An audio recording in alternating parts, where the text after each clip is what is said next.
Hey everyone, welcome to episode 35 of Buds and Blue Jays. I'm your host, Jesse Burrell, and I am joined by my co-host, Riley McConnell. And Riley, in honor of Guillermo Martinez getting ejected from a game before the game even started yesterday, have you ever had a moment in your life where you've been kicked out of something before it even started? Nothing off the top. If I'm to think, I don't know if it counts. I guess I've been asked politely to leave in a bar, 3 steps into the door.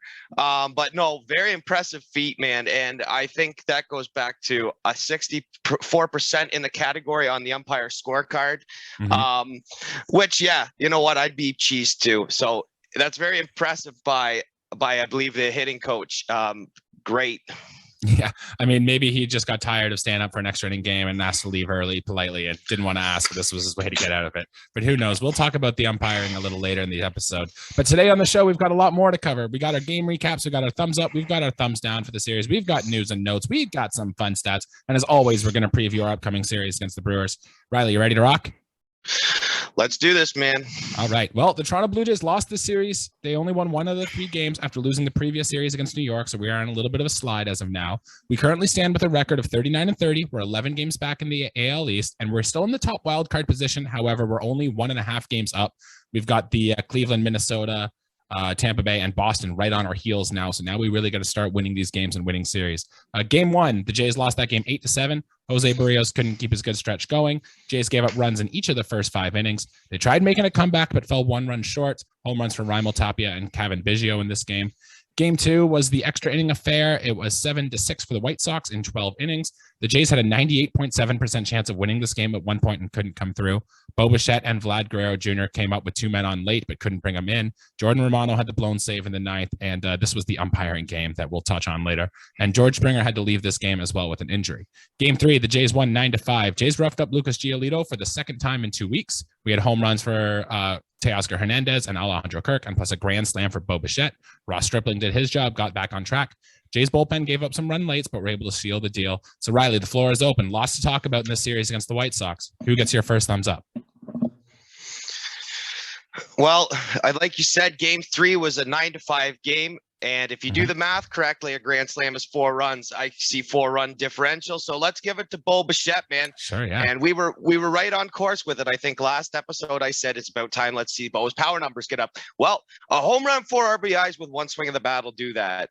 Obviously, as Jays fans and guys who talk about the Jays, I'm not in love with how this series went. I'll be first and foremost there. But to get a grand slam out of Bichette is great. I mean, it still keeps us in the running. Like you said, we still hold that first wild card spot, but the Yankees are still winning. And on our heels, yeah, the Red Sox, who out of nowhere, I thought they were going to crap the bed. And Tampa's always been pest. We know this. I mean, we lost the series. The 3rd game of the series felt great, especially after the 12th inning fiasco, I'll call it, that we had. No, absolutely. And to touch on Bichette there too, not only did he have the grand slam, he got a base hit in every single game this series. He is quietly on a 6-game hitting streak now. So good to see from Bichette. Plus he added a stolen base in game 2 of this series. So Bichette just doing what Bichette does. I don't have a lot more to say about him. It's good to see this. I still think he has room to improve. I wish he wouldn't chase so many pitches outside of the zone, but that's what you're going to get from Bichette. And so more of the same. Let's hope he can keep this hot streak going. Hey, 6 is almost a notable streak. That's a week of ball right there.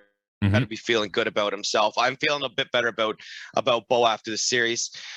Yeah, again, let's hope he can keep it up, man.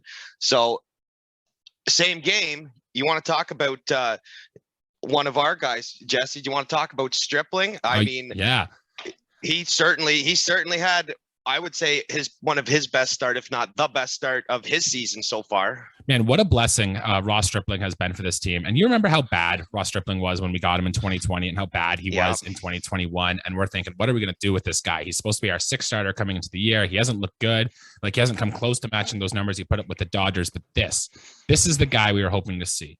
He bounced back nicely from his poor start against New York, and now 3 of his last 4 starts have all been really good. He got up to 87 pitches in this one, which now it seems like he's almost fully stretched out for a starter's workload. And one run given up in 6 innings pitch against the White Sox, who are a good offensive team, that'll work. Like, Ross Stripling has exceeded expectations we've had from this year, and as a starter this year, he has a 2.66 ERA. And if he was qualified, he would have a better ERA than Garrett Cole, Zach Wheeler, Shane Bieber, and Robbie Ray. Like absolute dynamite from Ross Stripling. And he's probably got to be locked in as what? Our number 3 starter, 4 if you think Berrios is better. But yeah, Ross Stripling is a lock and he's been a mainstay. And without him, I don't know where this Jays team would be. I think the value on Stripling is almost in the eye of the holder. Like, is he just hot right now, or is this like what Ross Stripling actually is and can be? Right? I mean, he was never really a starter with the Dodgers. He's a long relief pitcher traditionally. Now we see him. He's going to be in our rotation no matter what, unless we acquire a pitcher. Stripling's going to be the guy that fills in for Ryu, and we couldn't have asked for a better substitution, man. And you're right, like 87 pitches, he's got to be fully stretched out. I mean, I don't have the mark on it, but I'm sure he hasn't thrown 85 pitches in a game before, especially in a Blue Jays uniform. You know, this is something we need, and he's really stepping up to the plate, man. Or I should say toeing the rubber because he's a pitcher, but yeah, his hitting days are long over in baseball for Mr. Stripling. But I know 87 is his Blue Jays career high. I know in his major league debut when Ross Stripling was with the Dodgers, I think he threw a no-hitter into the 7th when Dave Roberts pulled him, if I remember that correctly. But yeah, either way, good to see from Ross Stripling. Let's just hope he can keep this up. You know, he's just inducing soft contact like crazy. And if that's a skill, then all for it. Love to see that from Ross Stripling. Another guy who's really impressed me so far this season, which might be a little bit off the radar, is how about Matt Gage? He looks like a guy who could have some staying power and could be part of this team going forward. Throwing from the left side too really helps coming out of this bullpen. And as you've kind of seen here in this series and the last bit against the Yankees, our bullpen has kind of struggled a little bit now. We've given up a lot of hits, a lot of runs and stuff. So we kind of need stability in our back end of our pen. And I think Matt Gage can provide that. He's going to bring us essentially what I think we thought Ryan Borucki could bring us at the start of the season. After his first 6 outings, he has a 1.17 ERA now, albeit it's 6 outings, 7 innings pitched. Don't get too crazy about it. But his ERA in Buffalo was around 1, and he goes into this game on Tuesday in the extra innings, only giving up 1 hit. Now, he took the hard luck loss because the ghost runner, or the zombie runner, or the Manfred man, or whatever you want to call it, was on second base. And just the 1 hit happened to drive in a run, so he gets the loss. But I'll say, I like what I've seen from Matt Gage, and this guy looks like he could be a real piece from this pen going forward.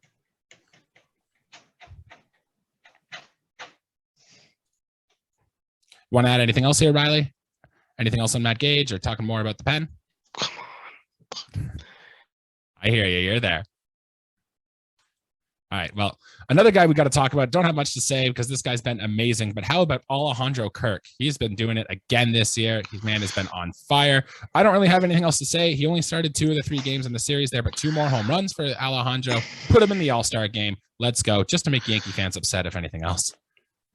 Yo, he's way better than Trevino. I don't know. Oh, yeah. Like, it's no comparison, dude. He's gotten the third amount of the last time I checked, he's the 3rd highest vote getter for the American League side, anyways. Period. Like, he's no joke, man. And it seems like he's getting better every series, man. Like, he knew he hit that ball out of the park. I didn't think it was a no doubter because I mean, he's a funny guy to watch play baseball. Let's be honest. And he's built like an old school catcher, man. And he's so fun to watch. He's an exciting player. And yeah, he's got to be the All-Star game starter, man. I know I don't want to try and beat a dead horse here. We talk about Kirk every damn episode because we really do. Well, I mean, but like, look what the guy's accomplishing this year so far. And he's making us look like geniuses. And yeah, again, we'll keep it short. Kirk, yeah, we'll keep our thumbs up whenever you come up. Absolutely, man. Just wish you'd come to the plate more.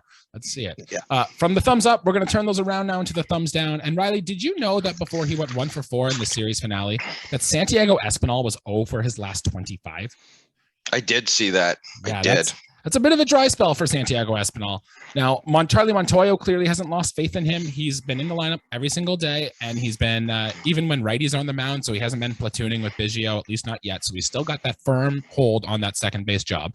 And even when George Springer wasn't available in game 3 of this series, he batted Santiago Espinal leadoff. So he's really got Montoyo's faith here. But you and I talked about Santiago Espinal a lot for the first 2 months of the season, how this production kind of came out of nowhere after adding 15 pounds of muscle throughout the season. Do we think that his first 2 months was just kind of a hot start, and now Espinal is going to cool off and be the player we kind of thought he was going forward? Or is he going to pick this up? This is just a small little blip in the radar. What do you think we're going to see from Santiago Espinal going forward? I think baseball is 162 games, and I think if you're inhuman if you don't go on a cold streak. Yes, 0 for 25 is a pretty crappy number, let's be honest, but averages and numbers sort of even out. I think if he finishes the year with 15 home runs and a 270 average, he's still doing he's doing all the right things, man. I mean, the team was on his back, has been on his back for a couple games. He took a series off, about a series and a half or 2 series off. But you know what? Can't dock him too much because you know what?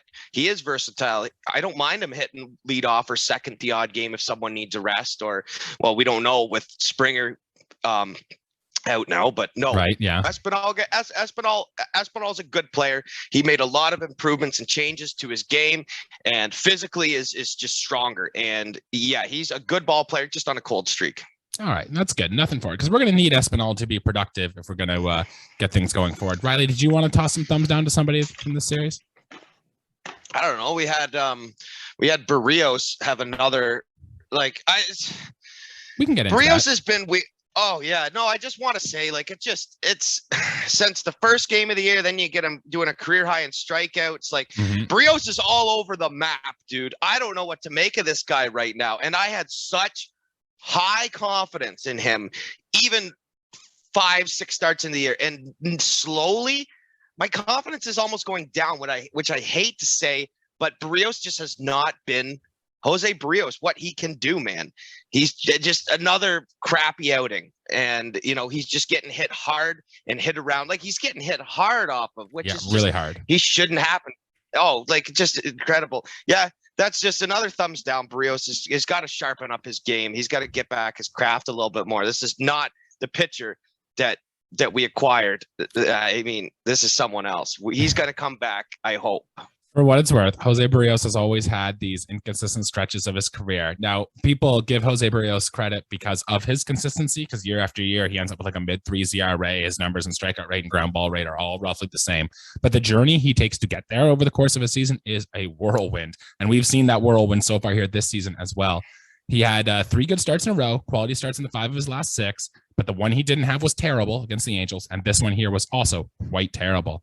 And Chris Black, I know we've mentioned him before on the show. He posted something on Twitter saying the big difference with Jose Berrios has been when that curveball is on. If he gets 16 inches or more of horizontal movement on that curveball, he's got a 3.38 ERA, a whip just over 1, and really good numbers. If it's less than that and it's kind of hanging a little more, it's got an 8.64 ERA and a 1.86 whip. And you kind of saw it in this game here too. He didn't have that feel for the curveball. And if you're a pitcher who's, kind of just been league average at best so far this season, and you lose your best pitch, the team is going to sit on your fastballs, and Jose Berrios fastballs have been absolutely crushed this year. And so throwing them more does not seem like a good plan. And that's exactly what happened in this series. So that's what we're going to have to see from Jose Berrios going forward, if he's going to turn back to the guy we think he can be. Yeah, we sure as hell hope, man, because again, we're going to need to be firing at all cylinders, and Berrios is a pretty big cylinder for this club, man. Who is our last one? I mean, you wanted to touch on, I think, a bullpen arm, perhaps. Yeah, I want to talk about Tim Mayza. And we gave Tim Mayza credit on episodes before because he's been so good in the back end of our bullpen. But a reason why Matt Gage might be a thumbs up for us is because Tim Mayza, the other lefty in our bullpen, has kind of been a little shaky since he's come back from his injury. His last 2 outings, he's given up runs in both of them, and with more walks than strikeouts in his return. And with Jordan Romano and Jimmy Garcia having tougher outings as of late, the Jays kind of need Tim Mayza to be a rock and to be a stable back there. And he hasn't. And the pen's been struggling as a whole. And I don't think it's an accident that Tim Mayza is part of that as well. If this kind of poor stretch continues, it could really force the Jays to make a move in that pen sooner rather than later. I think that no matter what, this year we're going to acquire a bullpen arm. I just think it's going to happen. I don't know the quality of the pitcher, whether it's a setup man or like an elite closer or something. But I really feel like we got to go after. I feel like we got to go after a guy at some point, and we will. But until then, we got to fill this pen with the arms we have. And yeah, Gage is out pitched Mayza for sure. And Tim Mayza going into this year, I questioned if he could, be a possible setup guy. My question's answered. It's a no. He just hasn't done it for me, man. He's been good in stretches. He's been really good at reducing that soft contact, but the Tim Mayza we saw in this series hasn't been good enough. And if he can get back to the way he was in those first 2 months of the season, I'm confident you could probably throw him in as your 7th inning guy. But yeah, we need more to that right now, especially if the Jays have envisions of going far in the postseason, because that's where your relief pitchers really matter, is in those playoff series. So let's hope the Jays make a move there sooner rather than later, because we saw last year that I think they waited too long to make the Adam Simber and Trevor Ritzers trade. If they make that trade earlier in the year, the Jays are in the playoffs, and I'd be afraid if they wait too long and something doesn't happen here. Maybe they're just waiting for the draft and all the prospect stuff to be over before they really focus on the trade deadline, but I hope not. I'd like to get to see that done sooner rather than later. I'm with you on that one. Start the ball rolling now, and let's get some October baseball out of it, because we've made the moves early on. All right, I got some other notes to want to get into. Do you want to get into Kevin Gausman first, or do you want to bash some umpires here? What do you want to do? You know what I want to hear. You know what I want to hear first. Let's go. Let's talk about it. We have to talk about it. I'm assuming we're going with the umpires then on Tuesday night. We are going with the umpires in game 2 of the series. All right, Riley. So a little quick story. I was at my own baseball game on Tuesday night, so I wasn't able to watch this game live. I had to watch it later when it was done. But after my game was over, I go on my phone, I look it up, and I had texts from 3 separate people, including my own mother, that said, what the hell is going on with the umpires in this game too? And you know it's bad when 3 kind of casual non-baseball fans are going on here complaining about the umpires. Now, in fairness, umpiring a game is really hard to do, right? But these guys are supposed to be the best of the best at their level. And, you know, he only got 89% of the calls right, which 89 sounds like a high number, but we really need more from that for an umpire. And he missed a real bad one, especially to Santiago Espinal. It was on bases loaded in the 8th on a 3-2 count. It was ball 4 by about 1.5 feet outside, and he called it a strike, which meant the White Sox out of the inning, and that could have helped the Jays win that game there. And according to umpire scorecards, it added a 2.03 runs for the White Sox in that game, which if you check the scoreboard, Jays lost that by 1 run. So single-handedly, I'm not saying the umpire cost us that game, but there are numbers there to say the umpires might have cost us that game. I'll say the umpires cost us that game. I do not like to blame the umpires, Jesse. I think I've said that on this show. But this is one of those situations where it's like, damn, you know, that changes that changes the whole. I'm not going to say outcome of the game. It changes the whole aspect and the dynamic of the game. Mm-hmm. When critical, crucial, like situational calls are made and wrong, like seriously wrong. That strike call was, and yeah. Like, it's frustrating, man. Especially, hey, I'm not saying I'm going to go be an umpire or anything like that. Guy does a better job than me, but it's just very frustrating. It's been a problem all over the MLB this year, and it's like, hey, if it's a 5-0 game and like, you know, it's bases are empty and it's 1 out, like I don't care the situation. Like I won't even open my mouth. But when the game's on the line in a situation like that, that's huge. Like those that can't happen. Yeah, and it's not just with the Blue Jays either. I know Doug Eddings was calling a Padres game earlier this week, and the Padres fans and team there had a bunch of gripes with him as well. So, you know, maybe with Angel Hernandez not doing anything, maybe Doug Eddings is the new guy. I don't know. I hate that I know the names of these umpires too. If I know your name as an umpire, you've done something wrong. You've wronged me before in the past. So I don't know. We'll see. Like, I know in my job, if I don't perform well, I've got discipline. I've got something to reprimand to. And it doesn't seem that way with umpires. So I mean, I don't know. Is robo-umps the solution? I know you don't want to go for it. And even if we do have robo-umps, there's still going to be a home plate umpire that's got to stand there for close calls at the plate, right? So I don't know. They just need to be better. That's all. Could you imagine robo-umps when the managers were actually psychos like Pinella and Guillen? Just imagine Ozzie Guillen grabbing a baseball bat and beating the hell out of a robot. It's like some video game stuff, like MLB Street 2005 or something like. Wow. I don't even know if that's a game, but it sounds great. There was one where the ball had flames. I remember that when you could beat guys up. I never played that, but I've seen it. Yeah, no, I guess we move on to Gausman. But hey, man, like that's just it can't. Bad calls just suck when they're against you in critical situations, man. And won't say it changed the outcome of the game, but it certainly changed the dynamic. Like, at the end of the day, I think we just want the game to be decided by the players on the field, not by the umpires, right? Yeah, for sure. Anyways, let's get into Kevin Gausman. So here's his stat line from his game in game 2. He went 6 innings pitched, 7 hits, 2 earned runs, 2 walks, and 7 Ks. Now, Kevin Gausman has run into some trouble a little lately, right? He's been dominant for those first 2 months, and he's kind of had some bad starts here or there. But I'll say that splitter is still freaking nasty. And we were worried more about his tip pitching issue, especially in the game against Minnesota, where it seemed like they were picking up with a splitter and not swinging on it, and that seemed to be what happened in the second half of San Francisco. But I was looking into Kevin Gausman's stats, and he has the worst BABIP by quite a lot. So that means, for those of you who don't know, any ball that's been hit in play has a batting average, and usually that's based on how good your defense is. And the Jays have a good defense. I think we're third best in defensive run save this year. So it's kind of weird that as soon as someone makes contact with Gausman, those balls are finding hits a lot more often than your typical pitcher. So I was curious on why that is. So we looked at some stats and on the Blue Jays defense metrics and whatnot, and the Jays put on an infield shift more than any other team in baseball. We've talked about this in the episode prior, how we thought their defense is going to go up and going to go. In this game, they only put an infield shift on 6 times the whole game while Kevin Gausman was on the mound. So I think Charlie Montoya was looking at this, that he's given up a lot of flares, a lot of burners, a lot of opposite field soft contact on that splitter. And I think they're trying to say, if we put a more traditional defense on the field behind Kevin Gausman, then the BABIP isn't going to be as high. And all those little bloop singles that are bringing us pitch counts and, end up giving him runs against will not be happening anymore. And then they can turn those into outs. So I don't know. It's something that kind of caught my eye. I thought that was kind of cool. And we should look for that going forward from Kevin Gausman to see if that can help him get back to his elite level production. I wouldn't mind. Hey, anytime you can prevent a runner from getting on base. I think a lot of it too, Jesse. Like, I like the strategy Montoya's trying to implement here. I'm never a big fan of shifting guys a lot anyways. Like, I know there's probably in some players' minds, there's like a big red X on the field where that's their average baseball hit. Yep.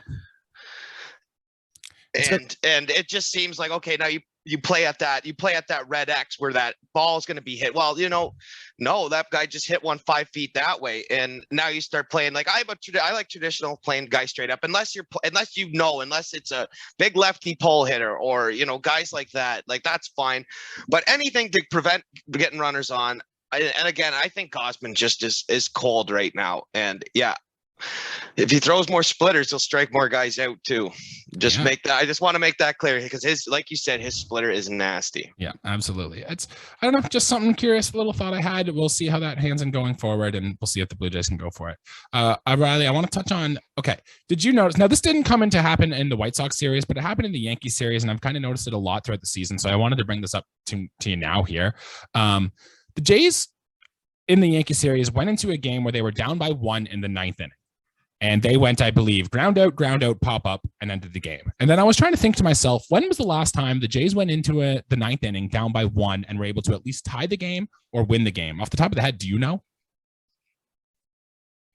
Like a number? No, honestly, man, I couldn't. That's a lot of thinking for me right now. But no, I'm sure you investigated, and you're going to tell me the number. Yeah. So this season, when the Blue Jays have come up to the plate in the 9th inning down by exactly 1 run, they are 0 for 18, 7 strikeouts, 6 groundouts, 3 flyouts, and 2 pop-ups. They haven't even gotten a runner on base in the 9th inning when they're down by a run. It's not like they're facing Mariano Rivera every time out there, And it's been these uncompetitive at-bats. In fact, if you go back to last season as well, the Jays are 0 for their last 35 with 4 walks in the 9th inning when they're down by exactly 1 run. So I don't know what to take away from that. I just thought it was cool, and not cool in a good way. As a Jays fan, I don't love to hear that, but it just kind of interesting. I don't know. What's your takeaway?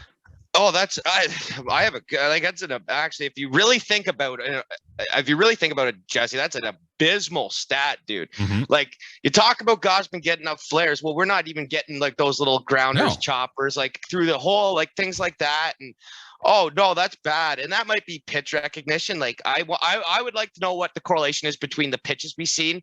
You get guys like Bo, maybe he's swinging at high heat and pops it up, or Teoscar lunges out, hits a weak ground ball, something like that. I don't know what the correlation is. I imagine it has something to do with that, because I have seen that a lot. And I don't just mean that in the 9th inning, but apparently we're just going up there. Oh, 1 run ties it. Well, this guy's swinging for the fences. I'm sure it has something to do with that too. That's my guess as well. The guys are thinking, I need to hit a solo home run here to end this game. And that's why they're just missing it. They're popping it up or they're grounding it out. I don't know how you change this. Is this just a weird quirk in the numbers when you run through the season that this just happens? Or I don't know, but you feel kind of defeated. If it's a tie game, you give up a run in the top half. It just kind of feels with this Blue Jays team right now, you have no chance. especially with how good this offense is too, that you're going to score a run in the bottom half. And that's what kind of kills a little bit. That's especially in the ninth inning. I feel like this is a team, Jesse, that should just put balls to the moon in the ninth inning, you know, really with the power this lineup has. And we have a lineup built for power. And the clutch factor that is the ninth inning is just non-existent. There is no clutch. It's almost like we're just running ourselves out of ball games by, I don't know. I'll have to look at these pitches that are being thrown and where they are and who's hitting them and the individuals, you know, behind what that is. Cause that's mind blowing, man. Mind blowing. Keep an eye on that next time the Blue Jays are down by 1 in the ninth inning. Let's see how they perform. Hopefully it's they come back with a boom and get a win here. Moving on to some news and notes. George Springer left Tuesday's game with right elbow discomfort and did not play in the finale. Now, reports are the Jays were going to see how it responds after the day off yesterday and then our team day off today to make a trip, whether he's going to be good to go or if he's going to need to make an IL trip. We still don't have any news as of now. I'd expect no news is good news, right? Or are they waiting to see how things go tomorrow and then maybe post him on the IL and see? I don't know, but my initial gut feeling is that this is going to be an IL trip for George Springer, and it doesn't seem great. What are your thoughts on this?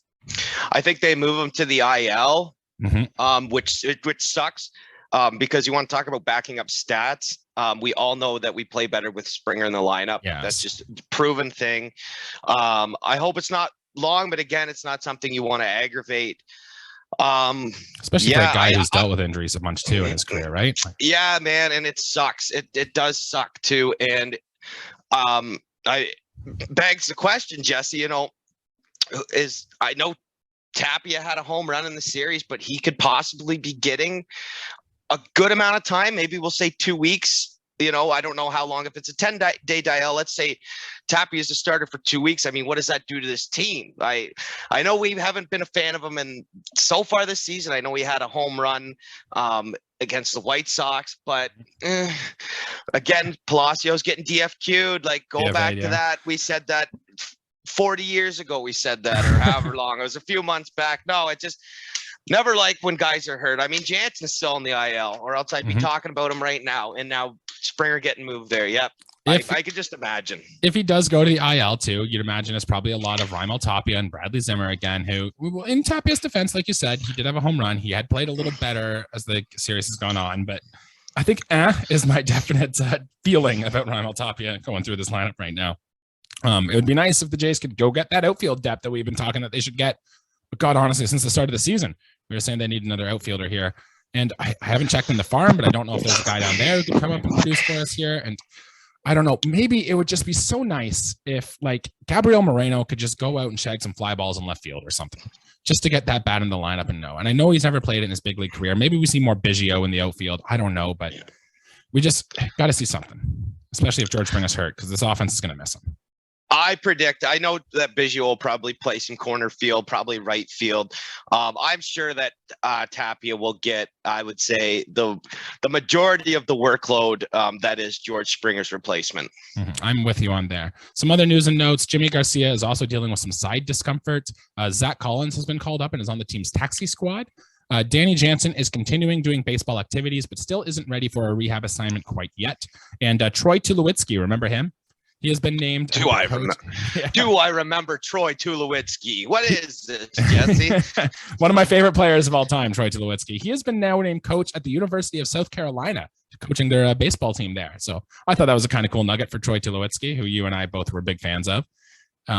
Casey Lawrence, the guy we just sent down to call up Matt Gage, in his first start since being back down to Buffalo. Here's the stat line for you. He went 7 innings pitched, 6 hits, 2 earned runs, no walks, and 11 strikeouts.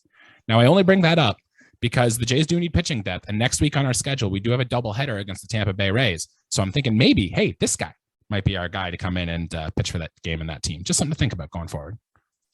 I'll think about it and let you know. Casey Lawrence pitching Blue Jays on a doubleheader against a pesky Rays team. Yeah, if he starts it, I hope he does well, because at that point, that'll be a series that we really need to win. God knows how many games Tampa's going to win over this weekend. You know, we'll wait and see, man. Especially with Wander Franco coming back too. Yeah, I know.